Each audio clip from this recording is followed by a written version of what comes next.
রাজনীতিতে প্রায় এমন ঘটনা সৃষ্টি করা হয় যার মূল উদ্দেশ্য আরেকটি গুরুত্বপূর্ণ ঘটনাকে ঢেকে দেওয়া। যেমন একটি মিথ্যা চাপা দিতে আরেকটি মিথ্যার আশ্রয় নেওয়া হয়, ঠিক তেমনই একটি অন্যায় আড়াল করতে গিয়ে আরেকটি নতুন অন্যায় করা হয়। ইরানে ইসরায়েলের হামলা এবং গাজায় সংঘটিত গণহত্যার মধ্যেও তেমনই একটি গভীর রাজনৈতিক সংযোগ রয়েছে। তাই ইরান আক্রমণের প্রসঙ্গ কখনোই গাজার প্রসঙ্গকে বাদ দিয়ে আলোচনা করার সুযোগ নেই।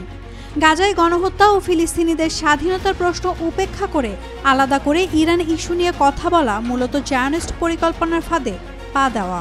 টানা সপ্তমবারের মতো বেস্ট টিস্যু পেপার ব্র্যান্ড হিসেবে স্বীকৃতি পেয়েছে বসুন্ধরা টিস্যু। প্রশ্ন, ইরানে ইসরায়েলের আগ্রাসনকে গাজার গণহত্যা আড়াল করার কৌশল? মাত্র 24 ঘন্টার ব্যবধানে ইসরায়েল গাজায় হত্যা করেছে 140 জন ফিলিস্তিনিকে। গত 20 মাসে নিহত 60,000-এর বেশি মানুষ, আহত লক্ষাধিক। ধ্বংস হয়েছে স্কুল, কলেজ, হাসপাতাল, আশ্রয়কেন্দ্র, যা একটি জাতির নিশ্চিহ্ন হওয়ার গল্প বলা যায়।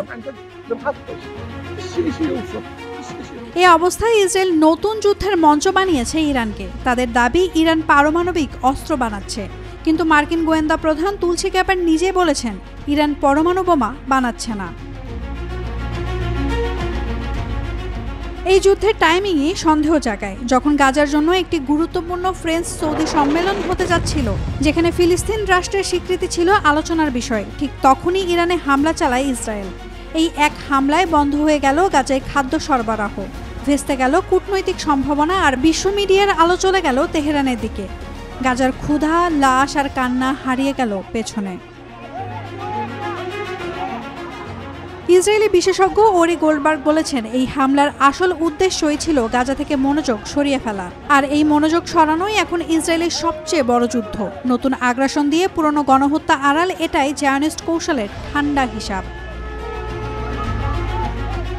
15 জুন আল জাজিরায় প্রকাশিত the real reason Israel attacked Iran শীর্ষক প্রবন্ধে গোল্ডবার্গ লিখেছেন, সন্দেহ নেই নেতানিয়াহু বহু বছর ধরে ইরান আক্রমণের পরিকল্পনা করছিলেন। তিনি শুধু সময়ের অপেক্ষায় ছিলেন।